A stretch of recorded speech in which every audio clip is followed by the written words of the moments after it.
Il y a 61 ans, vous le savez, la plupart des colonies françaises d'Afrique subsaharienne accédaient à la souveraineté internationale. Parmi elles, la République du Congo, aussi appelée le Congo-Brazzaville.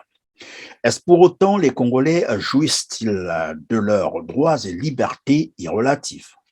Pour tenter de répondre à cette question, j'ai le plaisir de recevoir M. l'abbé Joseph Yangissa, un abbé pas comme les autres, du fait de son statut aussi d'homme politique.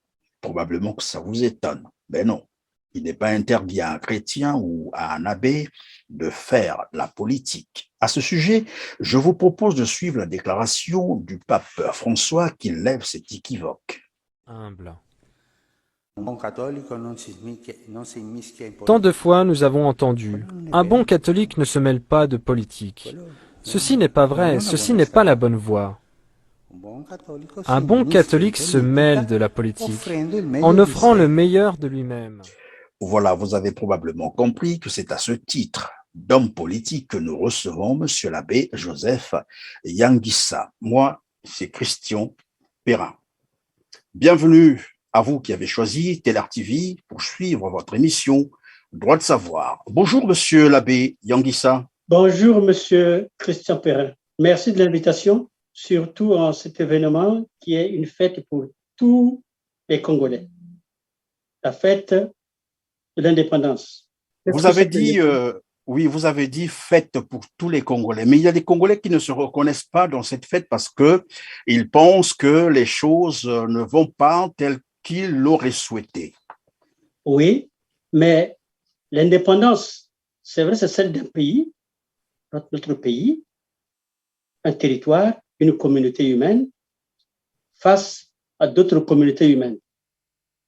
Donc, c'est une déclaration juridique, c'est-à-dire que nous avons les mêmes droits que tous les autres pays. Mais c'est aussi la célébration de notre liberté. Parce que s'il y a indépendance, c'est que le peuple, notre peuple, par exemple, le peuple congolais, vaut le peuple français. Notre peuple, le peuple congolais, vaut le peuple américain.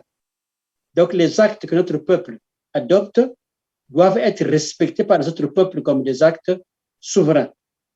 Oui, monsieur l'abbé, ce n'est pas pour vous arrêter. Lorsque vous parlez après l'indépendance, le Congo, sinon le peuple congolais, est, entre guillemets, libre comme le peuple français, libre comme le peuple américain.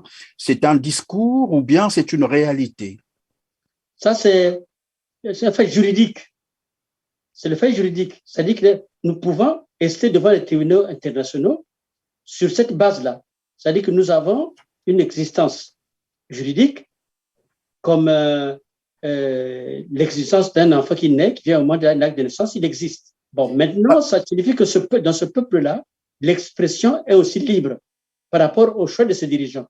Donc, quand nous parlons d'indépendance, de liberté, je parle de la liberté du Congo comme nation par rapport aux autres peuples, mais aussi de la liberté des Congolais par rapport aux dirigeants. Pensez-vous que le Congo avait vraiment acquis son indépendance ou bien c'est simplement une autonomie de gestion des affaires intérieures de son territoire? Bon, à ce sujet, je ferai injure aux précurseurs de l'indépendance si je considérais qu'il n'y a rien eu. Nous avons eu des précurseurs de l'indépendance, c'est-à-dire ceux qui ont fait que le colonisateur trouve que c'était devenu invivable, insupportable, parce qu'il y a eu des gens qui avaient considéré que l'Européen, le blanc, était accueilli comme tout étranger, dans les coutumes de chez nous, tout étranger qui passait, qui venait, tout étranger était roi. L'étranger était même plus choyé que le fils de la localité. Notamment dans les villages, le volaille que les gens élevaient, c'était réservé aux étrangers. Il y avait de la volaille qu'on ne pouvait servir qu'aux étrangers. Que juste de passage, c'était pour les étrangers. C'était pas de la nourriture quotidienne, c'était pour les étrangers. Nous on a connu ça il n'y a pas longtemps. Donc, si je vous ai bien compris, Monsieur l'abbé veut nous faire comprendre que le colon n'était qu'un hôte qui était venu en visite chez son ami africain, son frère africain, pour des raisons d'une visite de courtoisie. C'est cela l'objectif de l'arrivée des colons en Afrique. C'est ce que vous voulez nous faire dire. Oui, mais chez eux, leur culture est basée sur la curiosité. C'est par exemple quand ils arrivent et qu'ils vont, par exemple, avec sous l'eau, voir un peu comment se trouve le corail et choses comme ça. C'est le blanc. Pour nous, c'était en fait, nous, dans notre culture, c'est pas tellement comme ça. On n'a pas cette curiosité-là de défendre, parce qu'ils sont dans les fonds pour voir comment c'est fait et tout ça. Donc, il y avait cette curiosité qui pouvait étonner, mais c'était leur façon d'être. Quand ils arrivaient, c'était très curieux. Ils s'émerveillaient des choses qui, chez nous, étaient naturelles. Donc, c'est allé de façon insidieuse, petit à petit.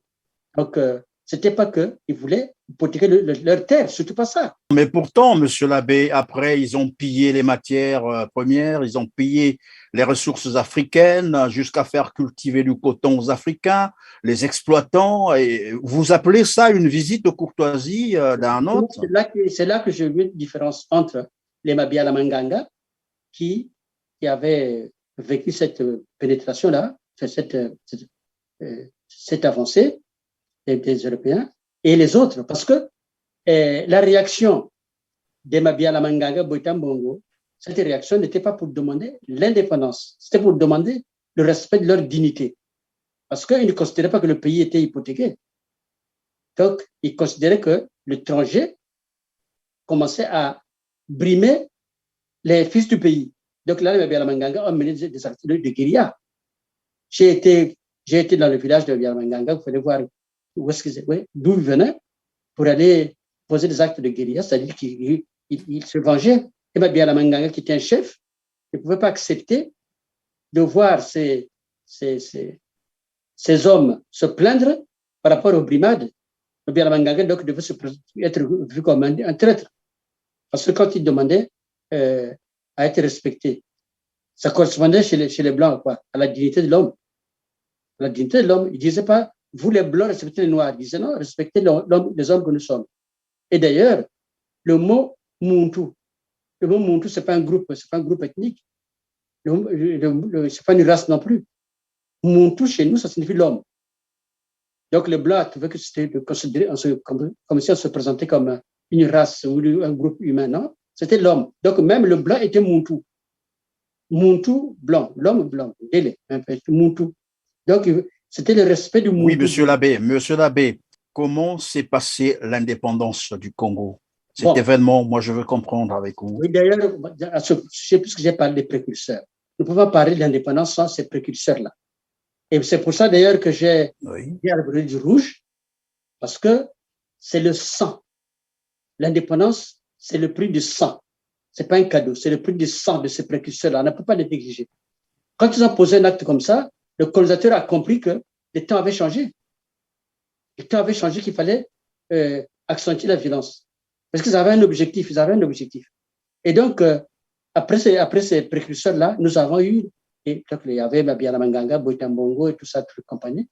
Et puis, nous sommes arrivés à l'étape de Matsuwa. Matsuwa, lui, il savait lire et écrire. Donc, il n'a plus posé la question de la même manière que les Boitan Bongo, la Mabia Manganga, qui étaient ses aînés. Donc, lui, il a créé une association. Après la guerre, donc il a créé une association amicale pour une association d'entraide d'abord, d'entraide pour créer une communauté, de développement. Mais les Blancs avaient vu ça de façon un peu méfiante. Ils se sont dit, mais où est-ce qu'il veut en arriver? Puisque Matsuwa a posé le problème autrement. Donc, il a lancé des collectes qui visaient même à payer les études des enfants africains qui devaient aller étudier en Europe. Donc, lui, il considérait que le noir, c'est celui de l'Afrique qui considérait française, avait comme une sorte de défi d'avoir les mêmes capacités que le blanc, du point de vue technique, à tout point de vue. Donc, ce n'était pas d'abord que les blancs agissent chez eux, puisqu'il préconisait de lancer des collectes pour que les Noirs puissent vivre en France, étudier. Donc, il s'agissait pour lui d'être, comme il disait, de manger à la même table. Manger à la même table, quand vous mangez à la même table, vous êtes des convives. Donc, il avait lancé ça. Lui-même, il a montré l'exemple. c'était un autodidacte, il avait été à l'école, c'est vrai, jusqu'à un certain niveau, mais il n'y avait pas encore de PPC. Donc, il a montré l'exemple, il est venu en France pour étudier. Et quand vous voyez ce qu'il a pu écrire, vous dites, mais il est allé vite. C'était certainement surdoué quand vous lisez Lettres de Matsuo. Donc, il a créé l'amicale, mais l'amicale a été brimée. Vous savez qu'il a été volontaire à la guerre du côté de la France. Quand il était blessé à la guerre, on va l'arrêter à l'hôpital pour le renvoyer au Congo. Enfin, pour l'envoyer au Congo, tout simplement comme un fugitif. Et à ce moment-là, il s'est radicalisé aussi, il a créé Mikal. Mikal, donc l'amicale, comme les gens, disons, ses compatriotes ne savaient pas lire et écrire, donc amical, ça se prononçait Mikal. Mikal, ma propre grand-mère a été Mikal. Donc, il crée ça à Manzakala. Donc, normalement, il voulait faire ça, je crois, à Kinkala, mais les colons avaient interdit cette réunion. Ils avaient interdit, mais lui, il avait lancé, il avait interdit ça. Il s'est dit, bon, ben, on va délocaliser le rassemblement. Ils ont fait ça du côté de Bukonzo-Walami. C'était Bukonzo-Walami. Donc, ils ont tenu cette réunion là-bas. Et il y a des procès-verbaux qui étaient dressés pour dire que c'était un mouvement. Donc, Mikal, c'était maintenant l'autonomie. Donc, nous sommes passés de la dignité humaine à l'autonomie. C'est-à-dire que le noir devait se gouverner lui-même. Ce n'était pas encore le terme indépendance. Donc, nous allons petit à petit, donc on passe d'un niveau à l'autre. Donc là, nous sommes arrivés à l'autonomie. Mais comme le mouvement a été brimé, de la même manière que le mouvement de la dignité de la personne humaine, le Muntu, avait été brimé, parce que les villages avaient été brûlés, des femmes violées. On allait chercher des miliciens dans d'autres pays de la F pour venir brimer, notamment dans le Poul. Des personnes avaient été tuées. Et là, nous sommes en quelle année? Là, nous sommes juste avant l'époque des Matsuwa, c'est-à-dire parce que Mabiala Manganga est né en 1892, je crois par là, enfin, un peu après, tout de 1890. Bon, donc, je dirais, Matsuwa était déjà né, mais il était plus jeune. Et donc, à ce moment-là, les brimades ont déjà commencé. Quand ils arrivaient, par exemple, moi, j'ai été dans le village de Mabiala Manganga, comment ils ont détruit le village. Tout le village était dispersé. Et ils ont dynamité la grotte dans laquelle ils se trouvaient. Donc, c'est comme ça. Quand ils n'arrivaient pas à trouver ce qu'ils cherchaient, ils se tournaient vers le bétail, les habitants et tout ça. Bon. C'était pareil du côté de Boitambongo. J'ai été là où on l'avait décapité. On l'a décapité et le village était dispersé. Et son corps, d'ailleurs, sa tête n'avait pas été retrouvée parce que sa tête était une sorte de trophée pour les colons. Sa tête. Donc, vous voyez comment c'était barbare. Donc, sa tête a été tuée. Et ceux qui ont enterré Boitambongo avaient prouvé qu'ils ne pouvaient pas, parce que le corps avait été retrouvé du côté de la rivière de Fulakari. Donc, c'est des pêcheurs qui ont retrouvé le corps. Mais quand ils ont retrouvé le corps, c'était sans tête. Alors, ils ont considéré qu'ils ne pouvaient pas remonter le corps au village, parce qu'ils se disaient que ça serait une humiliation. Donc, ils ont enterré le corps sur place. Donc, la famille avait pensé qu'il fallait, pour ne pas subir l'humiliation. Et puis, les compagnies aussi de Mabiala Manganga, où j'ai été retrouver certaines tombes dans la forêt, autour de Boitambo. Donc, j'ai trouvé des tombes de ses compagnons. Donc, nous avons enterré pareil. Nous avons circulé au milieu des arbres pour trouver certaines tombes. Parce que les gens avaient gardé le souvenir des lieux. Mais c'était donc des gens qui étaient tout simplement des gens qui considéraient qu'ils devaient être respectés. Ils ne chassaient pas le blanc, ils voulaient être respectés. Mais puisque le blanc se trouvait maintenant dans une terre hostile, ils se sentaient comme chassés. Mais en fait, les gens voulaient être chez eux avec les mêmes droits que les autres Bantous. Pour eux, les blancs, c'est des Bantous, c'est-à-dire des humains. Avoir les mêmes droits. Au-delà de l'histoire que vous venez de nous expliquer, comment on arrive à l'indépendance ce jour-là? Qu'est-ce qui s'est passé sinon ces jours-là? Bon. Que s'est-il fait avant, pendant et après? Les gens, les Matsuwa, quand ils ont posé le problème de l'autonomie, c'était au niveau juridique. Donc l'indépendance aussi était attendue comme un acte juridique de reconnaissance formelle de ce que nous sommes un peuple libre. Donc, ce n'était pas qu'on nous rende libres, nous ne sommes pas des esclaves, mais qu'on reconnaisse nos droits. Donc là, entre Matsuwa et l'indépendance, mais est-ce qu'avant, nous avions ces droits-là? Le problème, c'est sur la question. La question est de savoir, est-ce qu'avant, nous avions ces droits-là, avant l'indépendance?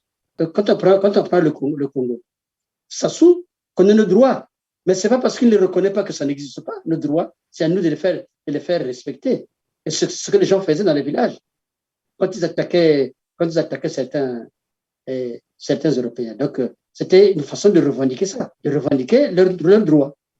Bon, maintenant, de Matsuwa au père, disons, de l'indépendance, ceux qui ont signé la proclamation de l'indépendance de la souveraineté nationale et internationale.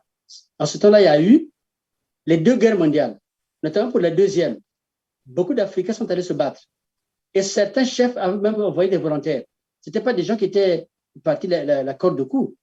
Donc, c'est des gens qui venaient du Baraté et puis ils les amenaient à aller se battre à la guerre. Et quand ils sont revenus, ils avaient vécu avec d'autres Français qui étaient avec eux dans un champ de bataille. Ils ont vu pleurer des Blancs. Ils ont vu donc qu'ils étaient égaux. Et après la guerre, ils ont fêté ensemble. Et ils ont vécu les premiers actes de racisme. Monsieur l'abbé, au regard de la situation actuelle du Congo-Brazzaville, donc 61 ans après l'indépendance, l'économie à terre, le système éducatif et le système de santé n'existent pratiquement plus, crise de valeurs, crise de confiance, où les Congolais ne se font plus confiance. Est-ce qu'on peut penser que ça a été là l'échec des pères de l'indépendance ou un détournement de trajectoire par ceux qui ont pris la relève après les indépendances? Les pères de l'indépendance, pour le Congo, si je parle de Yulu, Pango, etc., ils étaient, pour prendre le timing, ils en étaient au même niveau que les autres pays qui avaient été proclamés indépendants en 1960. Ils n'étaient pas en retard. Même quand nous étions enfants, dans les villages, moi, je n'ai pas grandi au village, mais c'est des choses que nous avons vécues. Dans les villages, ce sont des parents qui amenaient les enfants chez le directeur pour les inscrire à l'école. Parce que les parents voulaient que les enfants sachent déchiffrer, sachent lire, interpréter les lettres. C'est nous qui faisons les lettres pour... Moi, j'écrivais à l'école primaire quand je transcrivais ce que ma tante, qui faisait du commerce au village, me dictait. Et quand j'avais fini de transcrire, elle me demandait de relire ta lettre. Qu'est-ce que j'ai dit? Mais il fallait relire en lari. J'avais écrit en français, elle avait écrit en lari, j'ai écrit en français, mais quand il faut restituer, il fallait restituer en lari. Et c'est elle qui va dire, c'est très bien. Ou qui va dire, non, non, je n'ai pas dit ça. Donc, nous avons connu cette façon de pousser l'enfant à écrire et puis qu'un parent soit fier de son enfant. Donc, nous avions un niveau de... Oui, mais monsieur l'abbé, après l'indépendance, les réalités actuelles au Congo-Brazzaville sont telles que c'est une économie à terre, le système de santé n'existe pratiquement plus, alors que le Congo a été le premier pays qui s'est vu construire un grand hôpital. Le système éducatif également est à terre. On parle aujourd'hui d'une crise de valeurs, une crise de confiance où les Congolais ne se font plus confiance. Au niveau politique, c'est une crise totale. Est-ce qu'on peut parler là d'un échec à amputer, bien entendu, au père des indépendances? On pourrait schématiquement considérer que les pères de l'indépendance ont eu des responsabilités jusqu'en 1963. Ils ont tout connu, les hauts et les bas. Mais comment ils ont géré les bas, notamment ce qui s'est passé entre Yulu et Opango. C'est exemplaire.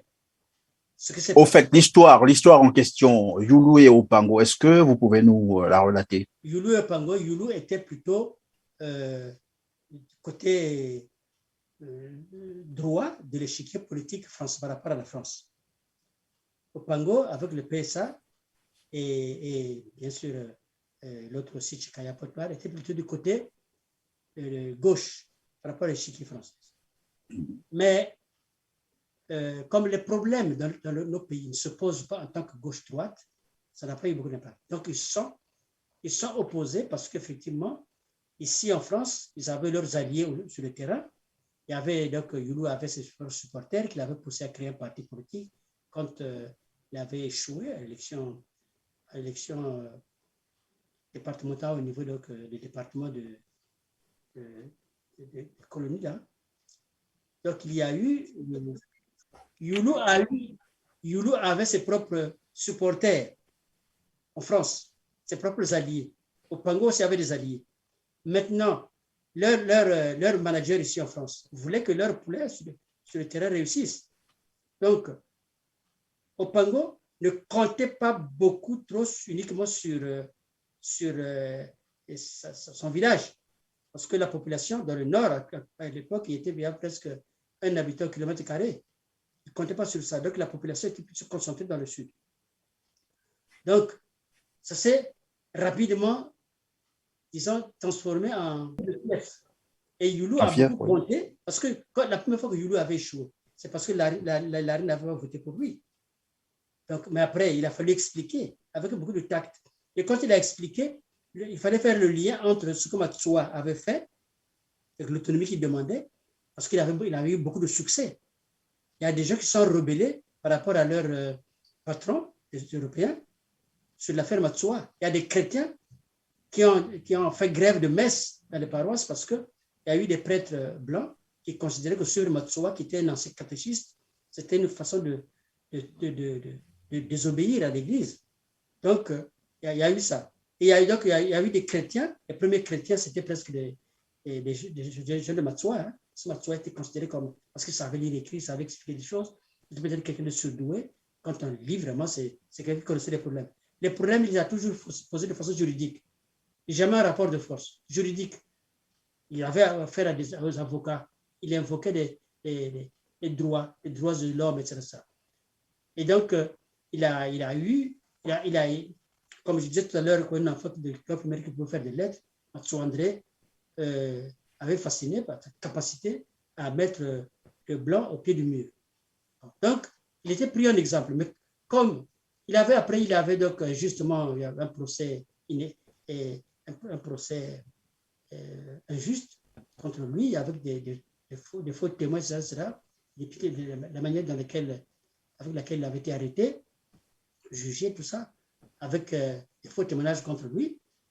Et il y a donc beaucoup de choses qui sont passées parce que le Kola avait demandé, avait un peu aidé les populations. Les populations ont refusé, notamment quand ils ont distribué des cacahuètes à distribuer aux populations. Les populations ont dit non, ces cacahuètes-là, c'est de l'argent que nous avons cotisé pour l'amicale, l'argent que Matsoa avait collecté pour l'association et tout ça.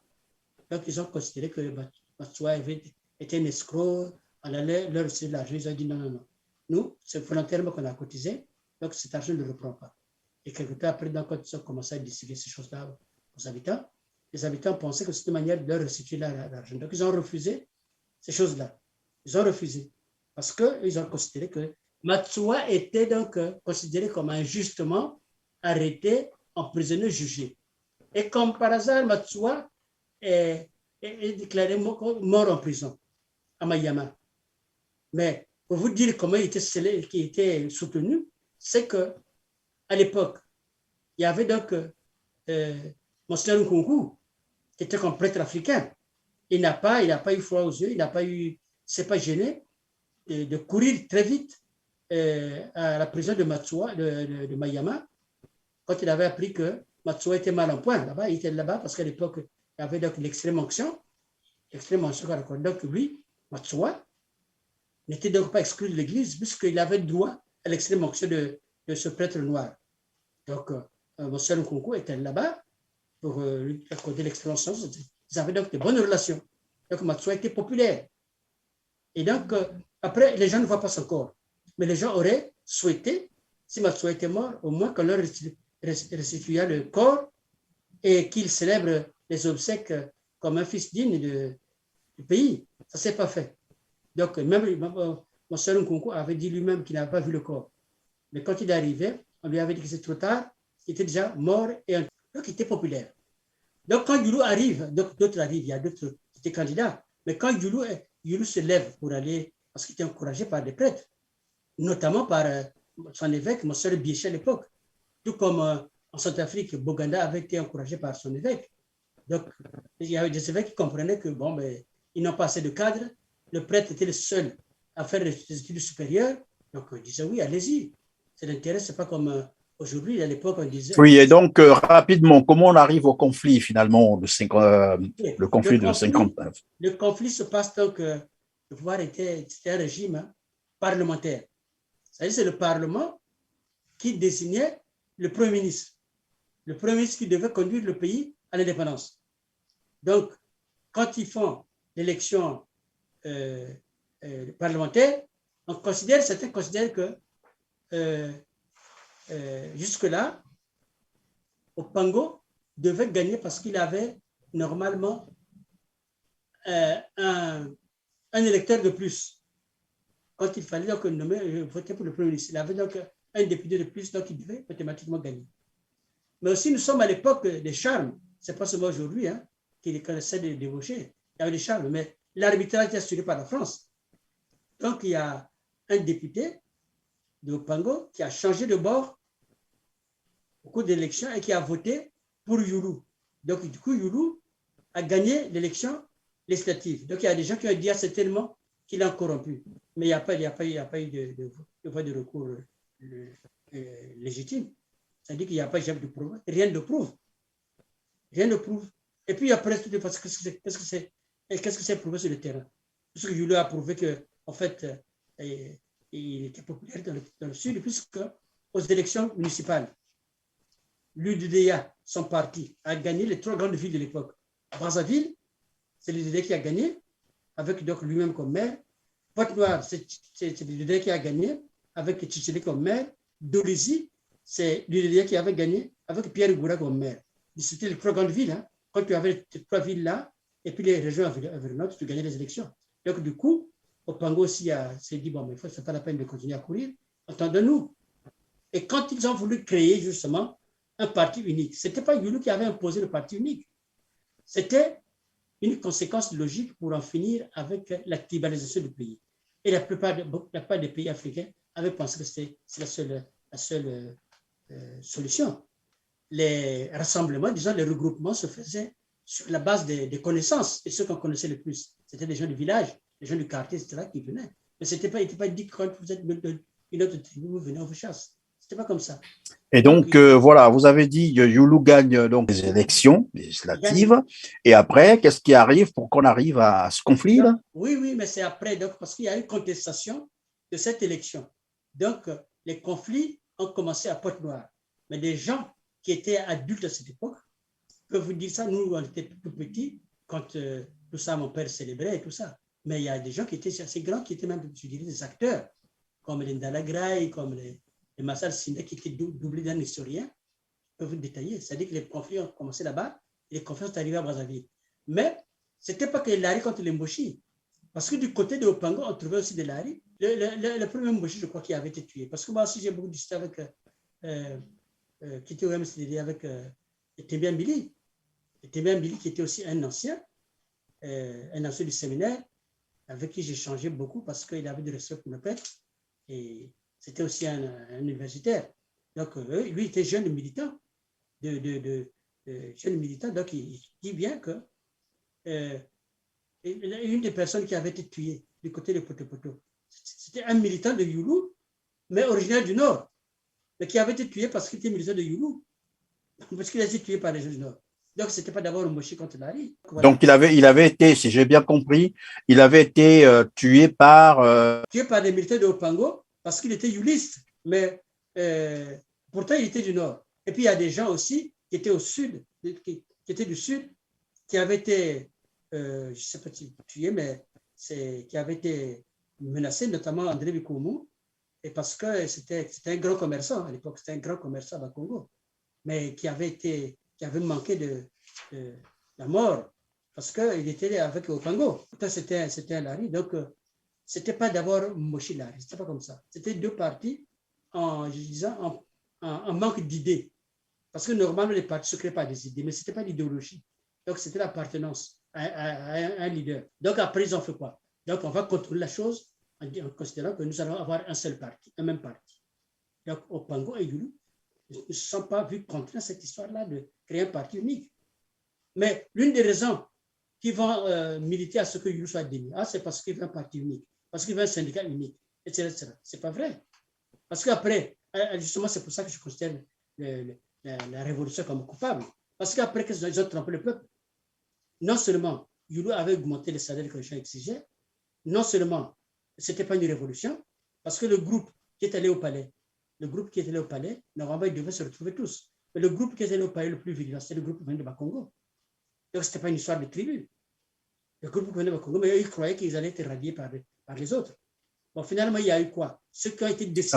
Ralliés par les autres, lesquels? Vous faites allusion. Hein.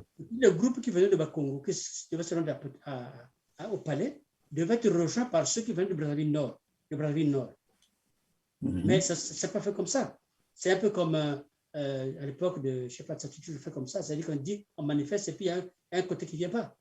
Donc après, on leur a dit, c'est vous-même qui avez renversé votre monsieur. C'est pour ça que Yulu s'est adressé dans un discours, on l'a ri, parce qu'il était bien informé, il savait que c'est le groupe de Bakongo qui est virulent. Donc c'est pour ça qu'il avait prononcé des discours à ses militants. De toute la façon, il n'avait rien dit là-dedans qui fut hostile aux autres tribus. Parce que quand on dit qu'il avait parlé en l'arrêt. Il avait parlé en l'arrêt parce qu'il s'adressait à En fait, qu'est-ce qu'il avait dit en substance? Qu'est-ce qu'il avait dit? Il avait dit en substance, calmez-vous, les affaires se règlent au Mbongi, calmez-vous.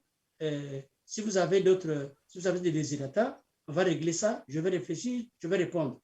Écoutez-moi, je ne vous décevrai pas. Il a dit, écoutez-moi, je ne vous décevrai pas. Donc, il avait pris l'engagement de faire un dialogue. Il dit, bon, on va au Mbongi régler ça. Les revendications salariales avaient été acceptées. Bon. Donc, maintenant, les autres se disant, il fallait prendre le raccourci parce que sinon, ça va retourner dans leur question fait. Ils ont pris le raccourci. D'abord, il fallait convaincre la France, donc de Gaulle, pour que la France change de position. Alors, ils sont appuyés sur qui? Sur Monseigneur Michel Bernard, qui était évêque à l'époque, dont, semble-t-il, la cousine était la femme de Gaulle, Monique. Donc, elle a appuyé sur lui, dire non, mais puisqu'il devait se venger aussi, Michel Bernard, qui avait considéré que Yulu devait faire de la politique, etc., il devait se venger. Cette fois-là, montrer que le patron, c'est lui. Donc, il a beaucoup plaidé pour que De Gaulle lâche Yulu.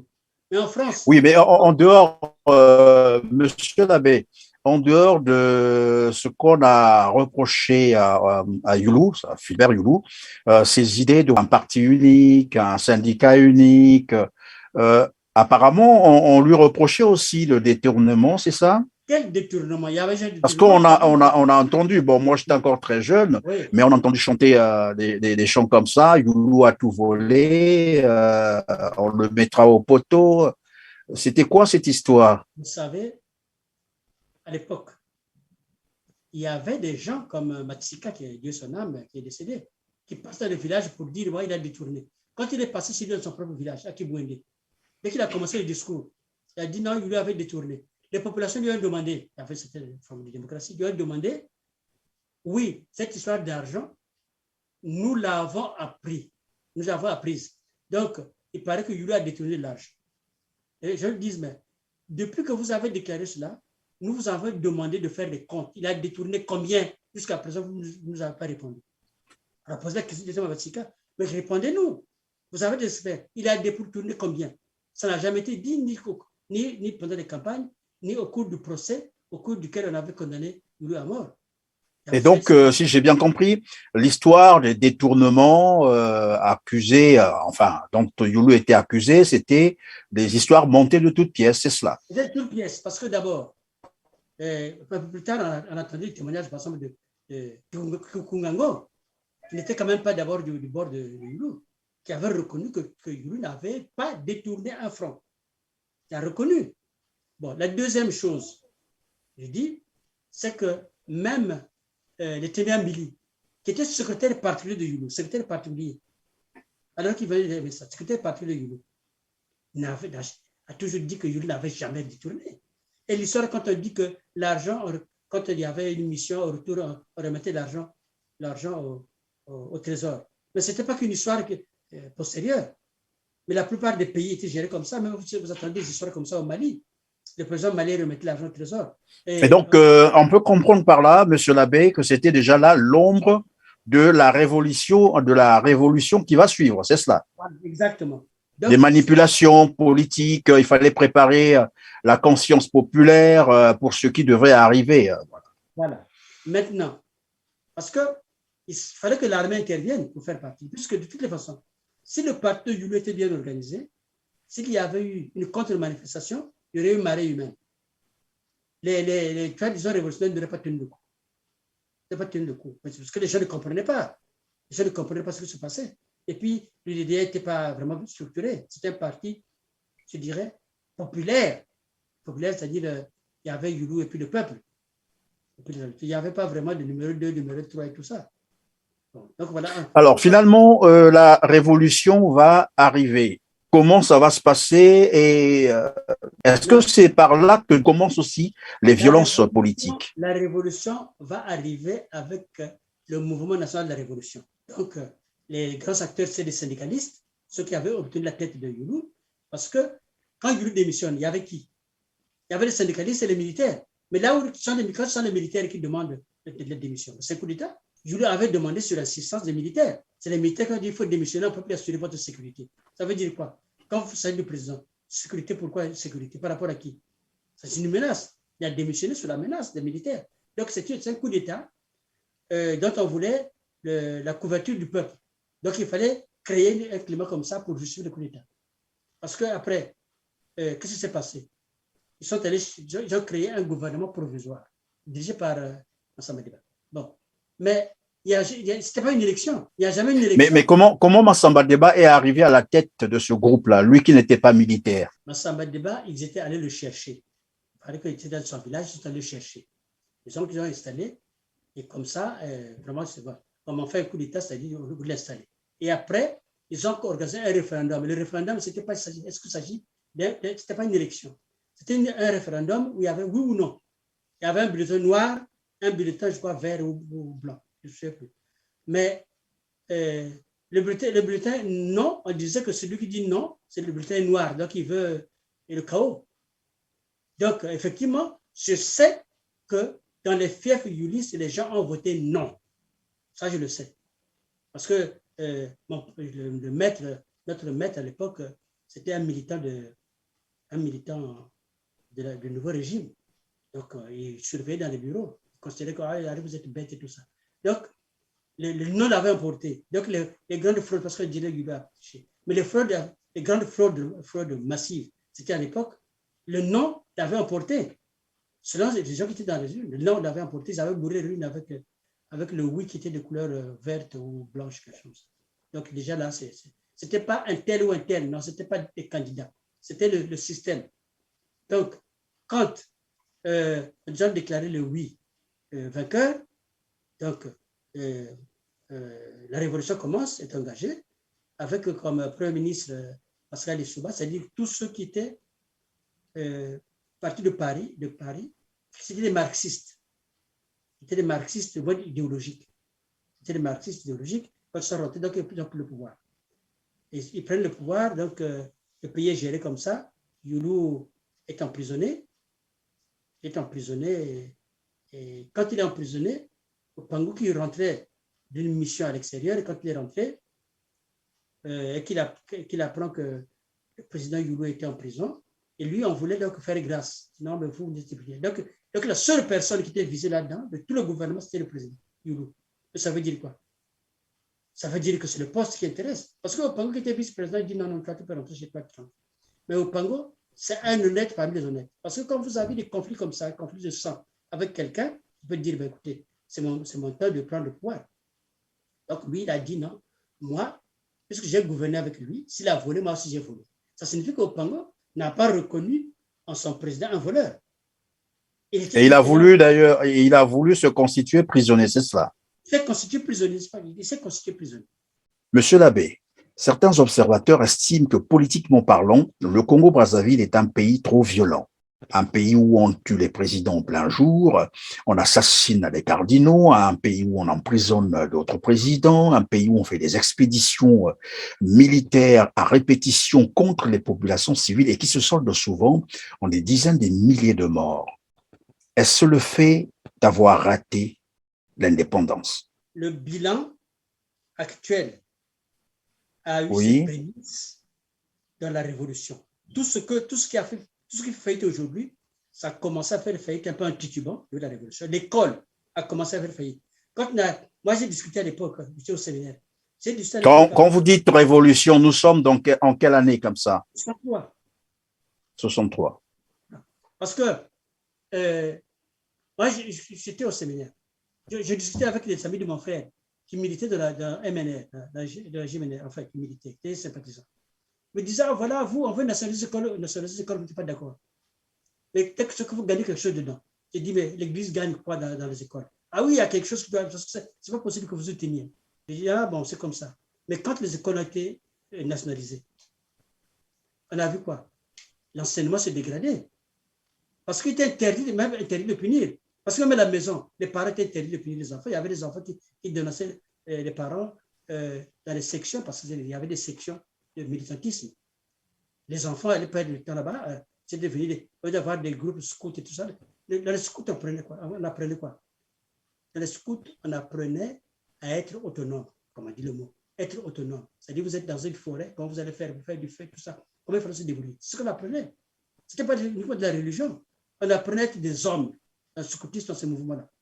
Par exemple, il fallait chercher, par exemple, des cachettes où on avait telle chose, comment il fallait suivre Oui, mais monsieur l'abbé, vous dites que l'école a commencé à se dégrader dès lors que le vent de la Révolution a commencé à souffler, mais pourtant nous apprenons que du temps de Youlou, Massamba Deba, jusqu'à pratiquement les années 80, l'éducation au Congo était plus ou moins appréciable. Je peux dire que ça, c'est comme pour un véhicule, hein, la force cybernétique. Hein. C'est-à-dire le moteur est éteint, mais la voiture avance encore.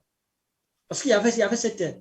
Les parents commençaient à mettre les enfants à l'école un peu par pression. Je veux comme un enfant à l'école.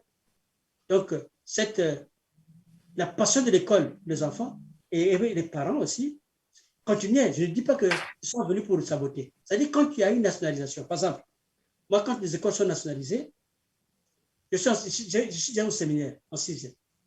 Mais qu'est-ce qui se passe? On a dû fermer les portes parce que les professeurs que nous avions, c'était les mêmes que Chaminade. Donc, Chaminade a fermé. Or, Chaminade, par exemple, Wabari, c'était les élèves de Chaminade. Chaminade, le lycée Savoyard ne faisait pas, ne pouvait pas sortir sa tête devant Chaminade. Chaminade a formé des cadres, des gens solides. C'était des prêtres qui enseignaient là-bas, des marianistes, etc. Mais c'était une formation solide. Et donc, la plupart des écoles aussi primaires étaient confessionnelles. À quel moment ce système a commencé à dégringoler, en fait?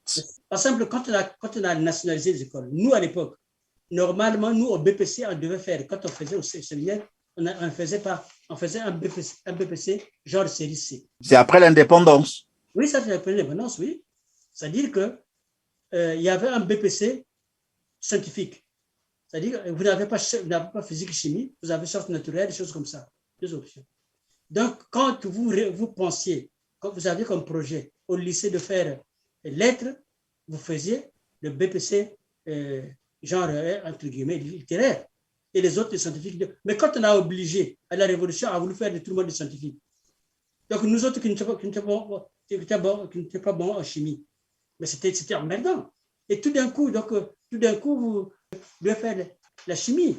Alors que jusque-là, c'était savez que moi, je ne suis pas scientifique, c'était n'importe quoi. Alors, vous avez donc les moyens qui dégradent, on sort le BMG. Ce n'est pas le BPC, le BMG. Donc, alors que le BPC, les matières venaient d'ailleurs. Donc c'était neutre. Là, vous commencez à avoir des correcteurs aussi. Et quand ils commencent, hein, enfin, les gens étaient encore consciencieux, parce que ceux qui dirigeaient, c'était des gens qui sortaient de l'école d'avant. C'est vrai, donc il y avait encore un peu de conscience. Au fur et à mesure que les enseignants étaient eux-mêmes sortis du système, ça se dégradait. Mais c'était plus le même niveau quand vous prenez par exemple, le système Tikaya. Tshisekedi, c'est quelqu'un qui n'était pas un docteur. Mais quand Tshisekedi prouve ses connaissances et de son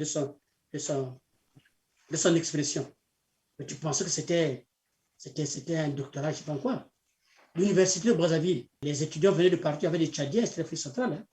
Donc le niveau se tenait. Et puis ceux qui ont enseigné là-bas, ce n'étaient pas tous des docteurs. Hein. C'est des gens dont le niveau était défendable. Nous avons tout eu. Nous avons eu la première radio, la première télé d'Afrique noire. C'est nous qui l'avons eu. Et quand on comparait nos étudiants, nos cadres, nous par rapport au Congo belge, mais c'est le Congo. Quand on écoutait les journalistes, comme André Bernard, comme Marie-Josée Maté, c'était quand tu écoutais la radio, c'était... Non. Et nous avions aussi à l'époque des écrivains qui tenaient la route. Mais bon, voilà. Donc, ça s'est passé. Alors, mais lorsque je vous entends donc parler, je me rends compte qu'il fut une période où le Congo a fait la fierté en Afrique. Et voilà, quelques temps après, maintenant en 2021, on se rend compte que finalement, tout a été détruit. Est-ce qu'on peut penser que c'est aussi là la responsabilité d'un peuple qui ne sait pas défendre ses droits? Non, moi je dirais que sans chauvinisme, sans quoi que ce soit, je dis que la même équipe qui avait suscité la guerre dite tribale, qui ne l'était pas du tout, et 59, ce sont les mêmes qui sont au pouvoir. Sassou dit dans son livre que c'est eux qui ont voulu la révolution. Mais quand on veut la révolution, c'est une façon de reconnaître que c'était un push. Comment un individu qui est militaire peut vouloir la révolution? Que c'était lui et Ngouabi qui ont voulu la révolution. Donc ils ont instrumenté le peuple. Donc c'était eux qui étaient la manette. Donc après, il ne faut pas s'étonner que Ngouabi ait perdu. Et Sassou, qui était un grand opportuniste, l'a emporté. Il a toujours occupé des postes clés. Pourquoi il était ministre de l'Intérieur. Il était ministre de l'Intérieur sous Ngouabi, ministre de l'Intérieur, et puis quand vous posez la question aux gens qui étaient proches, on sait très bien qu'il était là pour diviser Ngouabi et Anga, diviser tout ça. Donc, c'est là-dedans pour diviser le clan. Et arrivé à la mort de Ngouabi. Et quand Ngouabi passe au pouvoir, il savait, il était malin, il a voulu comment pousser Yombi, qui était couillu comme Ngouabi, pour le passer comme ça, lui, il est dans l'ombre. Et puis après, quand il s'est servi de Yombi, il a pris le pouvoir. Donc, c'est les mêmes. Vous retrouvez les mêmes. Donc, c'est eux qui ont fait que le Congo dégrégole avec la révolution, puisqu'ils l'ont voulu. Et la révolution a fait quoi? La révolution a tout foutu en l'air. La révolution a tout foutu en l'air. C'est-à-dire que, par exemple, puisque si c'était si révolutionnaire que ça, pourquoi il n'a pas posé la question de la vraie indépendance? À l'époque, il n'y avait pas de franc CFA. Pourquoi ça contre tout ça? Ils ne savaient pas comment ça fonctionnait le franc CFA. Quelle révolution? C'était Youlou qui devait partir. Parce qu'après, ils sont assis, ils ont fait parti unique, ils ont fait syndicat unique et de contrainte. Parce que quand il n'allait pas à la réunion, mon père, quand il n'allait pas à la réunion, parce que mon père était contre-révolutionnaire, mais on commençait à utiliser son cas à la réunion. Les gens du quartier qui se réunissent là, donc il y avait des chefs et tout ça, qui se réunissent sur le cas de il ne vient pas à la il vient pas à la réunion. Oui, monsieur l'abbé, est-ce qu'on peut parler de la responsabilité du peuple congolais? Parce qu'on ne peut pas comprendre qu'en 1977, un président de la République est assassiné en plein jour, ce peuple ne se soulève pas. Un ancien président est assassiné, un cardinal est assassiné, personne ne se lève. Plus tard, en 1997, un président démocratiquement élu est chassé du pouvoir par un coup d'État militaire. Ce peuple assiste, ne revendique pas, ne réclame pas le retour à l'ordre constitutionnel et depuis là, il a à sa tête un régime qui fait tout en violation des lois et règlements de la République. Il ne fait toujours rien et ce peuple assiste. Qu'est-ce qui peut expliquer cette résignation? C'est pour ça que je considère que ce n'est pas très intéressant de repasser de l'indépendance, etc., parce que là-bas, bon, les pères de l'indépendance, ce sont des gens qui étaient, puisqu'il y a une certaine confusion entre l'autonomie demandée par Matsuwa et l'indépendance telle qu'elle devait être racontée. Donc, c'est peut-être que, parce que l'autonomie, c'était presque ce que De Gaulle avait voulu, c'est-à-dire l'indépendance de la communauté, c'est-à-dire un seul la communauté avec une métropole et puis des territoires qui sont autogérés, et puis à une certaine limite. Donc, c'était presque une autonomie simple. Ce n'était pas une indépendance coupure avec une égalité entre deux pays, deux États différents. Ce n'était pas ça. Donc, il y avait peut-être cette confusion, une confusion due aussi, est-ce que c'est de la naïveté, mais qui croyait en la bonne volonté du général de Gaulle, puisque de Gaulle aurait pu tenir ferme, c'est-à-dire, bon, on ne vous raconte pas l'indépendance, comme ça s'est passé avec la Belgique de l'autre côté. Donc, de Gaulle dit, bon, ben, on vous la donne. Il a fait comme si c'était donné, c'était la générosité. Alors qu'ils avaient... Et donc, ce n'était pas l'indépendance. Non, c'était pas une indépendance, en fait. C'était pas pour couper les liens. Parce que quand Sékou Touré a osé le faire, ben, il lui a montré qu'il avait tort. Et puis, même Sékou Touré avait compris l'autre aussi, parce que quand Sékou Touré, quand Youlou a chuté, Sékou Touré a beaucoup regretté, puisqu'ils avaient de bonnes relations. Youlou et Sékou Touré avaient de bonnes relations. Le dernier voyage officiel de Youlou, c'était en Guinée. Monsieur l'abbé Joseph Yanguissa, 61 ans après l'indépendance, en tant que Congolais, vous êtes fier de célébrer cette indépendance, l'anniversaire de l'indépendance? Non, ce qui se passe, c'est que ce que je voulais dire. Aujourd'hui, moi, je fête l'indépendance, c'est-à-dire je fête le jour qui marque la communauté de mémoire. C'est-à-dire l'événement pour nous sur lequel nous devons nous fonder, c'est ce jour-là où les Congolais ont ensemble le droit de se constituer en peuple libre, responsable, capable de choisir ses propres dirigeants. Ce qui n'était pas le cas depuis le passé, on n'était pas impliqué dans les élections en France. C'est des sujets. Donc, d'ailleurs, moi, je disais que ça, là, c'est pour célébrer, c'est pour commémorer ceux qui ont été les premiers précurseurs de l'indépendance. Précurseurs, oui. Voilà. Je voulais célébrer parce que l'indépendance, c'est un processus. Eux, ils ont tapé dedans. Mais je les prends aussi comme des exemples. C'est-à-dire, eux, ils n'ont pas attendu que les Blancs leur cèdent la place. Ils ont résisté aux brimades. Ce que fait les Bialamangaka, Boutamango, tout ça. Donc, je disais que, en fait, quand ils ont débaptisé symboliquement donc la rue Guinemer, la rue 3 francs, d'abord qui était Guinemer, 3 francs, et puis Guinemer encore, c'est parce que ce sont des événements fondateurs pour nous. Il faut que ces événements redeviennent centraux. C'est pour ça que j'invite tout le peuple. C'est pour ça que j'appelle souvent le peuple la communauté de mémoire. J'invite tout le peuple à ne pas se regarder, ça c'est le chef de la rue. Non. Pour que nous arrivions à constituer ce que nous sommes, enfin ce que nous sommes reconnus juridiquement, un peuple, il faut que nous acceptions cette communauté de mémoire. Sassou a voulu depuis toujours. C'est pour ça qu'il a voulu la guerre dite d'Emboché. Il a toujours voulu que d'un côté il y ait le sud, de l'autre il y ait le nord, parce qu'il n'y avait que ça pour régner. Donc il n'y avait que ça. Il a maintenu les gens de chez lui, comme on dit, dans le mensonge, parce que pour lui c'était dangereux qu'on se réconcilie ou qu'on se retrouve. Et c'est ça aussi le crime pour lui, le crime de Mokoko. Parce que Mokoko, quand il est venu, il avait été accueilli, même à Total, marché Total, tout le monde s'écriait Moïse, Moïse. Le marché Total était en branle parce qu'ils accueillaient Mokoko. Et c'était l'échec pour Sassou. Comment Mokoko sort de façon spontanée, arrive à Total, il est accueilli comme un libérateur, Moïse. Tout le marché Total, les témoins sont là. Les gens qui avaient 10 ans, ils ont que 15 ans aujourd'hui. Donc, c'est ce que Sassou ne voulait pas, parce que Sassou a toujours compté sur ça.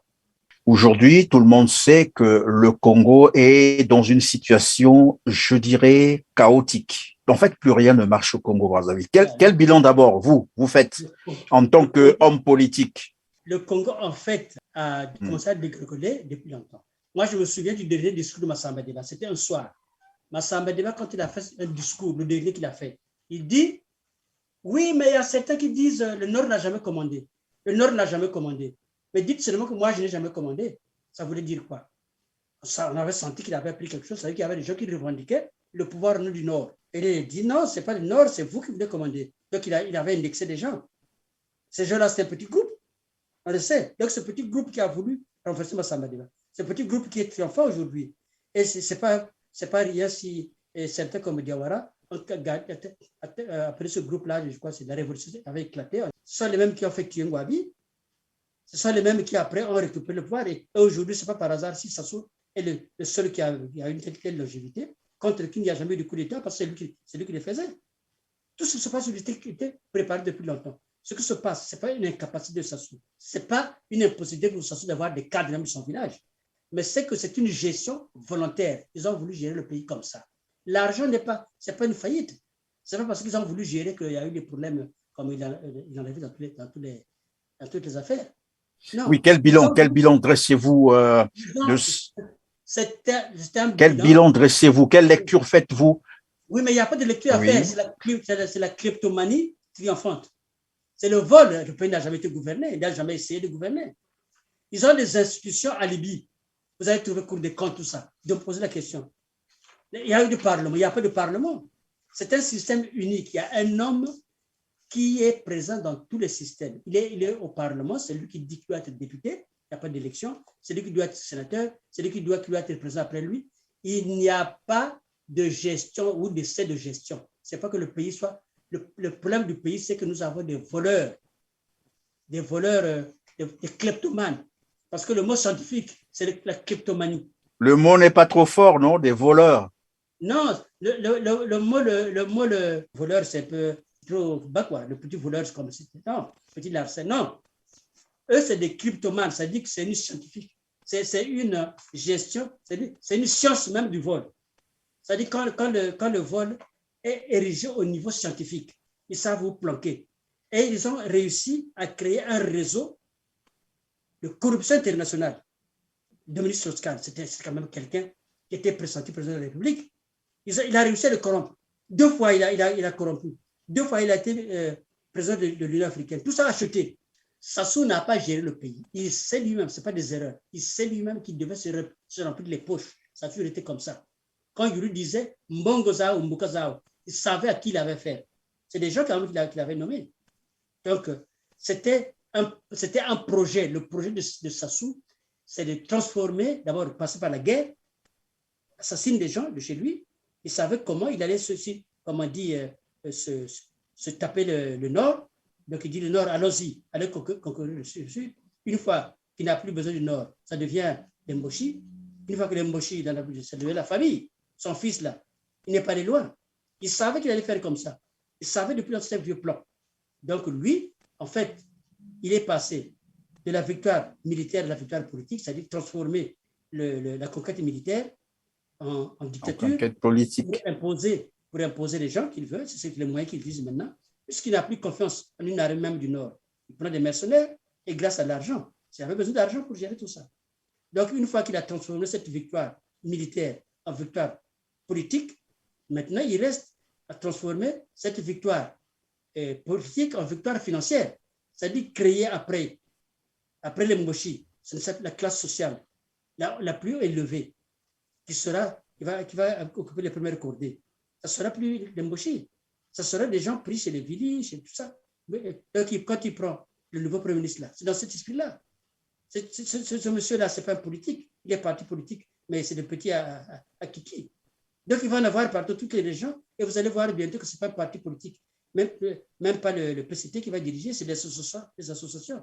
Oui, mais monsieur l'abbé Yanguissa, comment arrêter cette machine avant qu'il ne soit tard? Le peuple aujourd'hui, ce n'est pas la fête seulement de l'indépendance du pays. C'est la fête de la liberté du pays par rapport aux autres peuples qui nous dominent, ceux qui achètent nos terres, mais c'est aussi la fête de la liberté des citoyens. C'est-à-dire quand il y a indépendance, automatiquement, il y a la citoyenneté. Les citoyens, c'est nous. C'est quoi la définition du citoyen? Sujet de droits et de devoirs. Nous ne sommes pas des sujets de Sassou. Nous sommes des sujets par rapport aux droits et aux devoirs. Donc, les Congolais n'ont pas regardé uniquement les évêques. Les évêques, jusqu'à présent, ont fait ce qu'ils veulent faire. Ce n'est pas eux de monter au créneau. Nous, les Congolais, aujourd'hui, je dis, le Congolais doit être debout. D'ailleurs, moi, je cite le pape. Les gens doivent, vous avez commencé comme ça. Les gens doivent écouter le pape François. Lui qui sait ce que c'est qu'en Amérique du Sud. N'attendez pas que les Américains viennent libérer. Ils vont négocier ça. Les gens qui sont tous passés des comités internationaux. Le comité international, c'est les mêmes. C'est les mêmes. Le comité international a déjà fait quoi? Mais au fait, à ce sujet, monsieur l'abbé Joseph Yanguissa, il y a des partisans qui prônent, des Congolais qui prônent une conférence internationale pour le Congo? Question de trouver des solutions aux diverses crises qui minent le Congo. Bon, la communauté internationale ne sait pas ce qui se passe au Congo. Parce que c'est le même, la communauté internationale. Par rapport à l'Afrique, c'est la France. Hein. Cette communauté, les Américains savent bien que quand il faut faire passer quelque chose en Afrique, il faut passer par la France. Parce que c'est la France qui contrôle la plupart des colonies. Et on connaît on sait quelles sont les relations entre l'Afrique francophone et la France. Les dictatures africaines, ce sont presque des malamines en Afrique. C'est-à-dire c'est des sous-traitants. Ils savent ce qu'ils gagnent à côté. La France ne sait pas où est l'argent de Sassou.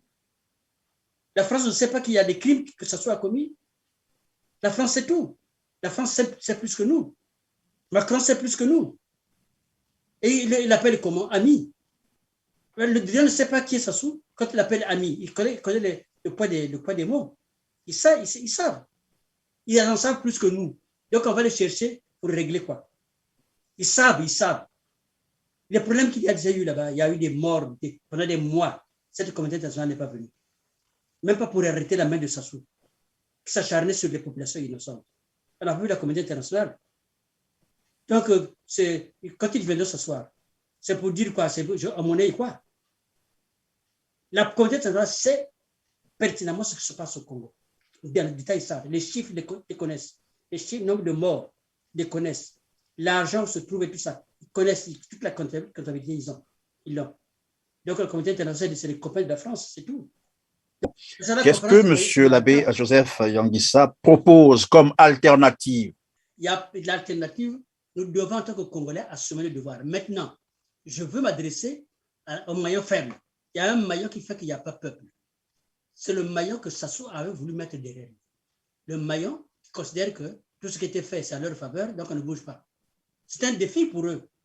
C'est un défi. Je voulais dire donc à ceux qui se considèrent comme le peuple du Nord, parce que quand on regarde la gestion de Sassou, apparemment, tout le monde n'a pas été au même enseigne.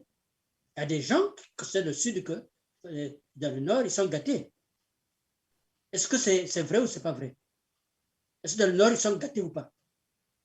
Mais si on dit qu'ils sont gâtés, donc on peut chercher l'explication. Donc s'ils ne bougent pas, c'est parce qu'ils sont, c'est-à-dire qu'ils sont, c'est à eux que profite le crime. Mais si c'est dit à tort, ça aide de le prouver. S'ils ne sont pas contents de ce président, l'autre partie du peuple a déjà manifesté, notamment en choisissant massivement Mokoko, mais aussi en ayant manifesté à plusieurs reprises. Mais jusqu'à présent, cette partie que Sassou considère comme la sienne. Biso Todzueo, Biso Todzueo, Todzuy, Biso Todzuy. Donc Biso, Bino Banani. Biso Todzuy, ça c'est après la guerre. Biso Todzuy. Et quand il a dit, maintenant je ne peux pas vous payer, maintenant allez vous servir à Bakongo pour aller piller. Ça signifie que c'est pas ce genre-là, c'est pas son peuple. Pardon, cette parole est sortie de Sassou Nguesso, c'est ça? Oui, aller piller. C'est qu'on appelait ça. C'est toi qui avais avoué ça. À la télé française, c'est passé. Ah non, le président a considéré qu'il n'y a pas de quoi nous payer, donc il nous a donné une semaine pour nous piller. Et en pillant, il tue. Donc, comment voulez-vous douter s'il dit que bon, allez piller dans le pool? Dans le pool, ça allait piller quoi? Parce qu'ils avaient déjà fait quoi dans le pool? Ils étaient allés pour dire quoi? Écoutez, réduisez-les à néant. Parce qu'ils ont coupé les arbres, réduisez-les à néant. C'est pour ça que je vous dis que tout ce qui se passe, ça a été planifié. Il n'y a pas eu d'accident. Il a fait ce qu'il a. Donc maintenant, il veut transformer la victoire militaire et politique en victoire sociale. C'est-à-dire qu'ils vont distribuer de l'argent dans une classe sociale qui va créer des emplois, comme aujourd'hui au sommet, il y a des Bill Gates. C'est-à-dire ceux qui vont avoir des emplois, qui vont les créer, qui vont avoir toutes les sociétés. Vous allez vous voyez d'abord vous-même. Toutes les sociétés, c'est la famille ou apparentée, à pointe noire partout. Parce qu'ils préparent maintenant à être des gens qui auront la paix, qui vont mettre la paix, vous dire, on vous paye. On vous paye, mais c'est eux qui ont l'argent.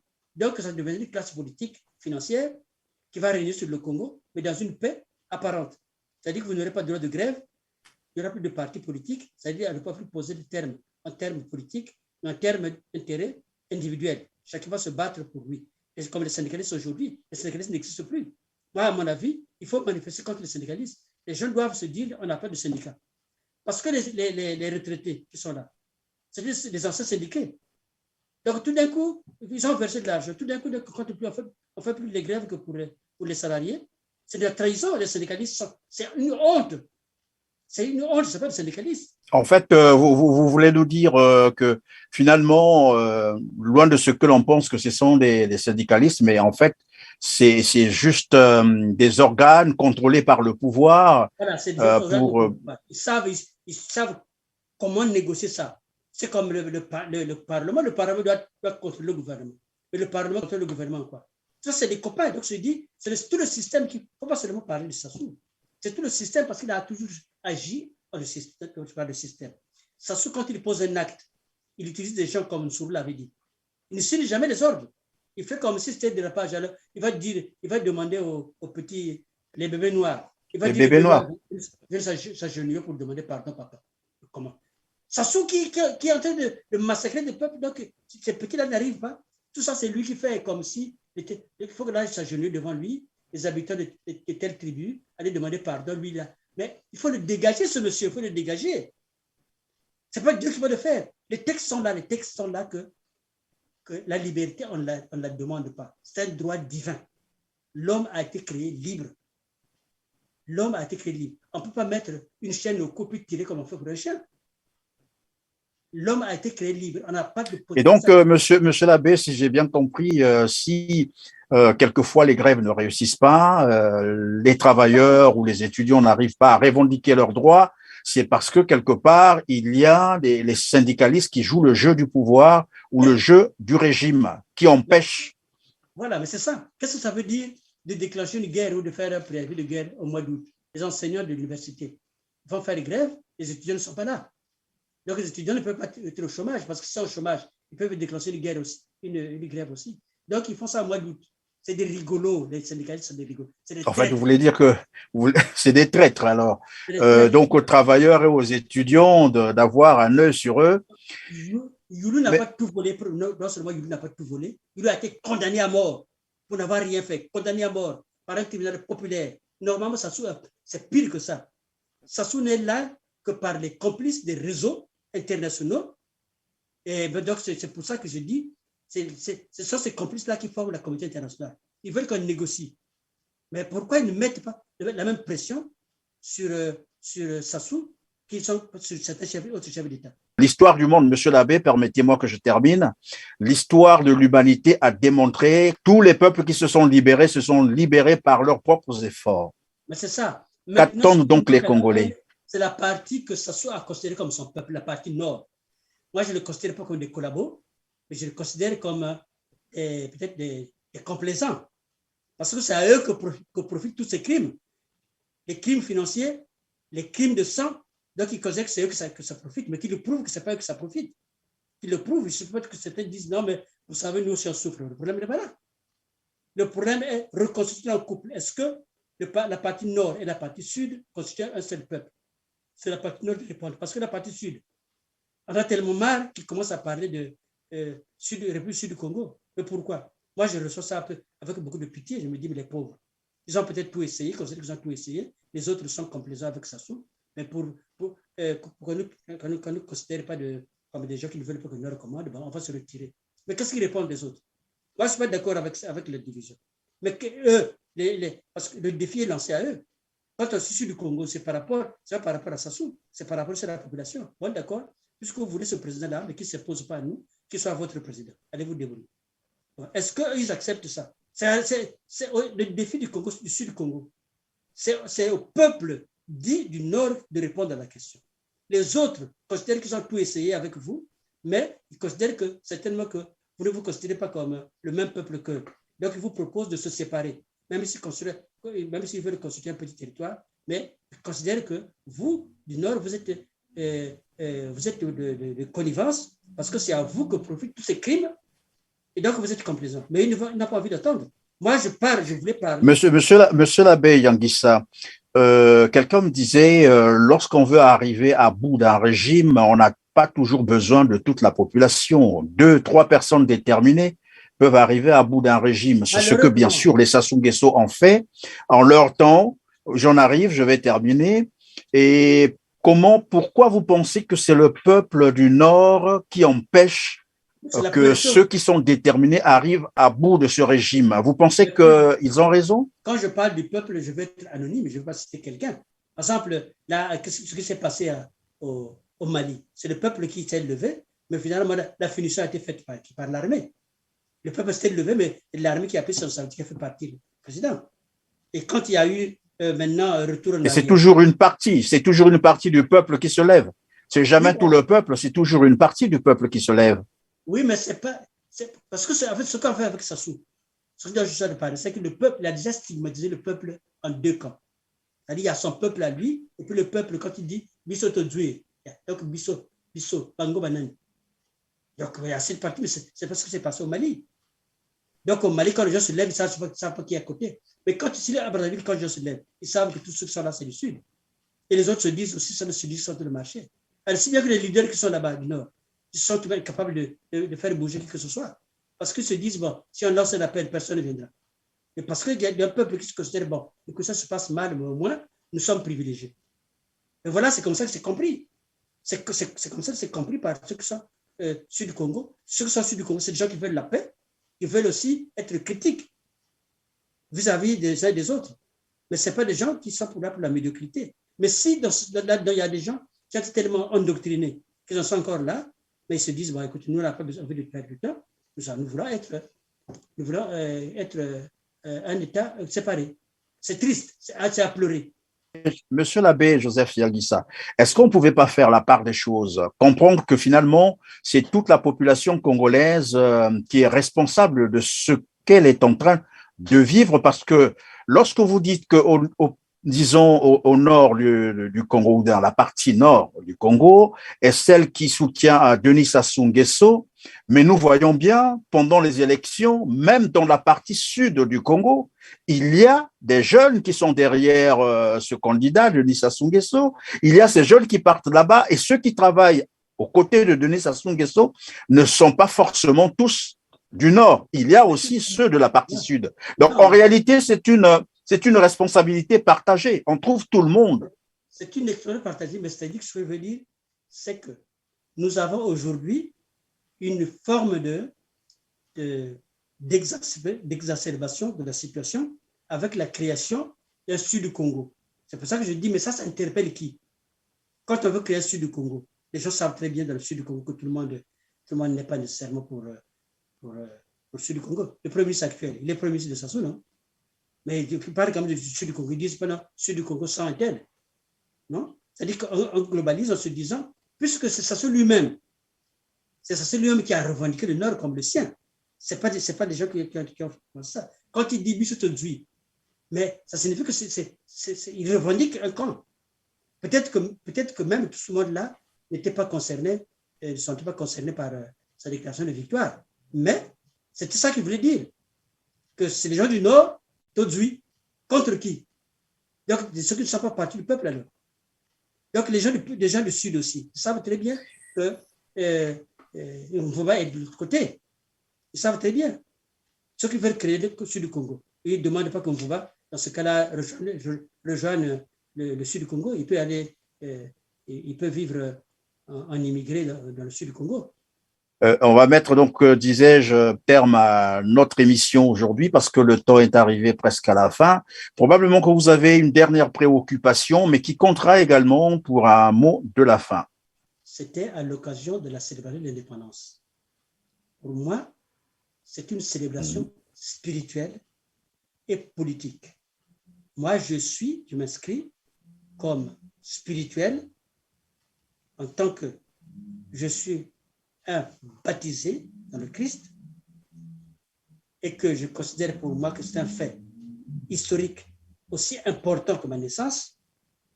Et en même temps, je suis politique au sens où, comme l'a dit le pape François, au sens où j'ai des responsabilités, mais plus encore. Parce qu'en tant qu'humain, je suis intrinsèquement responsable de l'humanité, enfin disons de la création. L'homme, c'est le seul être qui sont des responsabilités sur la création, sur la faune, sur la flore, etc. Ce n'est pas pour rien que la politique aujourd'hui a évolué jusqu'à la conscience écologique. Parce que nous avons des comptes à rendre par rapport à la création, pas seulement à nos âmes. Donc, aujourd'hui, nos ancêtres qui sont battus et qui ont versé le sang, ce sont des gens qui doivent être honorés en ce que nous devons faire ce qu'ils ont fait. Quand ils ont dit non aux brimades, un non-respect de leur dignité, ils se sont levés, ils ne se sont pas allés s'agenouiller devant les dictateurs européens pour dire excusez-nous, est-ce qu'on peut faire ceci? Ils sont allés jusqu'au bout. Et c'était pas pour Monsieur l'abbé Yanguissa, est-ce que c'est une interpellation de la jeunesse congolaise de s'armer du courage de nos pères, c'est cela? Tout le peuple. Voilà. Armons-nous de la mémoire de nos ancêtres, des précurseurs. Parce que s'il n'y a pas eu ce précurseur, il n'y aurait pas eu d'indépendance. Parce qu'ils ont montré, ils n'ont pas été comme amorphes à crier tout ça, à dénoncer dans les églises, etc. Ils ont dit, nous, on veut qu'on nous respecte comme des humains. Ils ont pris les petits moyens qu'ils avaient. Ils n'avaient pas de fusils mitrailleurs. Ils ont pris des moyens qu'ils ont pour exiger ça. Et le blanc avait compris que ça ne peut pas continuer comme ça. Donc, il y a eu l'indépendance par ses précurseurs. Il y a eu les peines de doc parce qu'il y a eu avant des gens qui ont balisé le chemin. Il faut dire que Youlou était aussi matsuaniste, ce qui les a séparés avec les je dirais matsuaniens, parce que pour moi, il y a une différence. Donc, ils étaient matsuaniens, c'est-à-dire que le combat, ils voulaient continuer, mais seulement, il y a eu un malentendu, c'est que les matsuanistes voulaient complètement couper le lien, c'est-à-dire qu'ils ne pas même participer aux élections. Alors que Youlou disait non, prenez d'abord ça, parce que c'est l'évolution des exigences de nos parents. Donc, assumons ça et on va évoluer. Donc, il y a eu ça comme malentendu. Mais Youlou n'était pas anti-matsuaniste. Donc, le matsuanisme religieux, c'est autre chose. Ça ne me concerne pas. Le Matsua n'était pas catéchiste, même en politique. Matsua avait la conscience politique, mais c'était d'abord, avait la conscience religieuse, mais c'était d'abord un homme politique. Donc, moi, le terme de. Quand je vous entends parler, vous êtes en même temps prêtre et aussi matsuaniste, c'est cela? Je suis matsuanien. Vous vous revendiquez comme un matsuaniste? Oui, parce que en tant que chrétien, c'est possible de concilier les deux courants religieux? Moi, je considère que Matsua, c'est quelqu'un qui est dans cette conception, de la même conception de la politique, c'est-à-dire que le développement de l'homme et de tout l'homme. C'est-à-dire que Matsua, c'était dans la même ligne politique que Mandela. C'est-à-dire qu'il ne s'agissait pas de demander que les Blancs partent, mais qu'on soit ensemble, un homme et une voix. Monsieur l'abbé, nous étions en train de conclure. Alors, on constate bien qu'il y a eu échec à tous les niveaux, c'est-à-dire 60 ans après l'indépendance, l'économie, j'en arrive, tout à fait, oui. Il y a eu non, mais on sait qu'il y a l'échec. Au niveau, faites partie de Sassou. Tout à fait, monsieur. Le problème au Congo. Faites partie de Sassou. La révolution, il était déjà là. Il était là, il est revenu de son livre, il était là. C'est eux qui ont semé le trouble, qui ont menti, qui ont fait tuer des gens par des faux procès. Ça fait longtemps que ça a commencé. Ça fait longtemps que les faux procès ont commencé. Il y a eu, on a condamné Youlou, mais après Youlou, personne n'a plus jamais été condamné. Maintenant, c'est l'immunité, non? Donc, c'est ce qui demande, c'est l'immunité. C'est quelqu'un qui n'a jamais rien respecté au-dessus de lui, même pas sa constitution. Une constitution, si on prête serment sur quelque chose, c'est que cette chose est supérieure à soi. Si Sassou prête serment sur une constitution, c'est qu'il reconnaît que la constitution est au-dessus de lui. Parce que le serment sacré, quand vous ne respectez pas le serment, il n'y a pas de jure. Donc, Sassou, même la constitution qu'il fait lui-même, même quand il a mis un article verrouillé, il ne respecte rien. Mais qu'est-ce qu'on va faire avec un homme comme ça? Même une constitution qu'il lui-même fait, parce qu'il exige aux autres de respecter la constitution, de respecter pas de trouble à leur république, et il met les gens en prison et les subit pour ça. Il y a certains qui sont en prison pour ça. Et lui-même, c'est lui qui prend des armes. Ça signifie quoi? Le problème, c'est lui. Et même Koko, qui a tenté, parce que simplement, il y a eu une intention. Et lui, il a fait des coups d'État. Il y a eu même assassinat. Tout le monde, tous ceux qui ont témoigné, ses amis à l'époque, ils l'ont dit. Il a fait tuer des innocents pour masquer son forfait. Mais le problème, c'est Sassou. C'est un homme qui est désespérant. Donc, il faut se mettre à genoux à ses pieds. Maintenant, il cherche une conférence, c'est pourquoi un dialogue. Mais quel dialogue? Quel dialogue avec Sassou? Quel dialogue? C'est un homme de mauvaise foi. Il faut que tout soit au-dessus de lui. Donc, il va corrompre tout le monde. Il promet tout, donc il hypothèque le pays. Il n'y a ni indépendance. Parce que quand il hypothèque une terre, là où le problème du Congo, c'est l'électricité. Mais quand tu vas demander à des gens de creuser des trous béants dans ces zones-là, à cause de l'or, mais tu sais quoi? Ça signifie que on revoir l'électricité. Mais il veut quoi? C'est quelqu'un qui a une volonté mauvaise. Ce n'est pas quelqu'un qui a échoué. C'est une calamité naturelle, ça se fait. Il n'y a plus rien à prouver, c'est une calamité naturelle. Moi, je dis, je crois beaucoup à la miséricorde de Dieu. Mais je pense que pour libérer l'âme de Sassou quand il va mourir, ben, je ne sais pas comment lui je vais demander. Parce que je crois que c'est même Dieu en a marre. Je préfère en rire parce que c'est des mots très forts. Oui, il va construire des églises et tout ça, faire comme s'il savait. Tout ce qui est profanation, ça, il faut de profanation anticiper ça. C'est un blasphème, ce qu'il fait. C'est un homme désespérant, Sassou. Qu'est-ce que vous voulez faire? Le livre sur lequel il prête serment, ce livre-là dont il se fiche. Il prête serment sur la Constitution, tel qu'il la veut. Mais tu t'en fous de ce texte-là. Et tu le mets en prison pour ce même texte. Mais qu'est-ce que vous voulez faire avec un homme comme ça? Il est désespérant. Et il veut mettre son fils. Son fils, il fait école à côté de lui. Mais son fils ne va pas compter sur le PCT. Son fils va compter sur les associations. Il va créer des associations qu'il va nourrir et tout ça avec des gens qui seront là pour distribuer de l'argent. Des associations qui seront faites d'une population hybride comme ça. Parce que lui, il se reconnaît d'aucune population locale. Donc, il va créer une population à lui pour avoir un peuple à lui et pour aussi collaborer avec les coordonnées au niveau supérieur parce qu'il va prendre toutes les entreprises. Dans ces entreprises, il mettra des actionnaires européens et va gérer ça comme ça. Donc, c'est parti. Maintenant, il veut transformer cette victoire en victoire. Alors, monsieur l'abbé Joseph Yanguissa, on peut penser qu'il y a eu également un échec au niveau spirituel aussi, non? Oui, moi aujourd'hui, donc, j'ai demandé depuis le début une durée de 40 jours de prière. Maintenant, il ne reste que le tridium. Bon, donc, du 13 au 15. Donc, aujourd'hui, moi, si je veux lancer un appel, je l'appelle là, ça moi-même. Même le pape, quand il parle là, il ne dit pas, ne touchez pas. Il dit, même le droit canonique, je dis le droit canonique, la théologie morale. Je ne sais pas si c'est la même théologie morale, mais il disait, quand un tyran massacre tout un peuple, il n'est pas un péché de supprimer le tyran. C'est la morale. En un mot, pour terminer, qu'est-ce que vous dites aux Congolais aujourd'hui? Je dis aux Congolais, cherchant les moyens, les voies et moyens de dépasser les syndicalistes. Il faut avoir le minimum de solidarité vis-à-vis des syndicalistes. Ce qu'on dit, c'est une trahison collective. Parce que si on ne fait rien, ce ne sont pas seulement les syndicalistes qui font. Nos parents qui ont cotisé, ils bouffent l'argent. Ce n'est pas qu'ils ont essayé de gérer puis qu'ils sont capotés. Non, ils bouffent l'argent et ils revendiquent ça. L'argent de nos parents qui ont cotisé, les syndicalistes bouffent ça et on regarde, on les considère comme ça. Mais il faut d'abord, trouver un moyen d'agir. Et le moment viendra que les Congolais nous suivent. Et ceux qui veulent que l'agisse, il y a eu des appels comme ça, hein, du nord comme du sud, ceux qui veulent que le Congolais prenne ses responsabilités, rien que ses responsabilités humanitaires ou humanistes, il faut qu'on s'entende. Parce qu'il faut que Sassou parte pour des moyens. Donc, Sassou doit partir. Il n'y a pas à négocier avec lui. On peut lui donner une seconde chance. Il veut du souffle. Il faut que ok, merci beaucoup, monsieur l'abbé Joseph Yanguissa. On retiendra donc qu'il faut que Sassou parte, c'est vous qui le dites. Il n'y a rien à négocier avec Denis Sassou Nguesso et que les Congolais doivent prendre leurs responsabilités. J'espère que le message est bien passé, mais surtout, merci d'avoir disposé du temps pour nos téléspectateurs. À vous, chers internautes, tout le plaisir a été pour moi de vous avoir une fois de plus compté parmi nous. Restez toujours branchés sur votre canal TLR TV. Je vous retrouve très prochainement.